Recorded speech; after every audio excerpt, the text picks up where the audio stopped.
तो दोस्तों आइए आज आप लोगों को कराते हैं वृंदावन पावन धाम का दर्शन। तो मित्रों हम लोग अपने रूम से निकल दिए हैं और जा रहे हैं प्रयागराज स्टेशन। तभी एक रिक्शा वाले भैया मिल गए और इनके रिक्शा पे बैठ के हम लोग पहुंच गए प्रयागराज स्टेशन। और दोस्तों हम लोगों को ज्यादा इंतजार भी नहीं करना पड़ा, तभी आ गई हमारी ट्रेन। और गुरु 7-8 घंटा के सफर करके हम लोग आए वृंदावन पावन धाम और ले लहनी हट्ठे रूम। और सुबह नहाए धोए के हम लोग पहुंच गए ठाकुर जी के दरबार में। जय जय श्री बांके बिहारी जय जय जय श्री बांके बिहारी जय हो। और गुरु दर्शन करे के बाद हम लोग आए यमुना तट के किनारे। तो देखा आप लोग नज़ारा।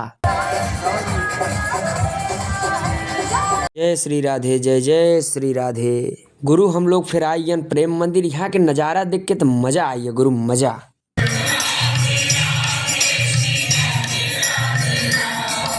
ये प्रेम मंदिर के अंदर का व्यू है, आप लोग देख सकते हैं, बहुत ही अच्छा है यार। और गुरु यहाँ पे क्या कारीगरी की गई है, वाह मजा आ गया। राधे राधे राधे राधे, अरे बोलो भाइयों राधे राधे राधे राधे राधे। गुरु फिर से हम पचे आइए अपने रूम में। अब चलब बरसाना। हम लोग पहुंच गए बरसाना लाडली जी के पास। गुरु हम पचे सब जगह घूम के आयन मथुरा।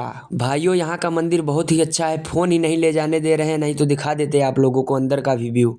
तो दोस्तों इसी के साथ हम लोग जा रहे हैं घर। मिलते हैं अगले वीडियो में, तब तक के लिए जय श्री राम, राधे राधे, जय श्री कृष्णा।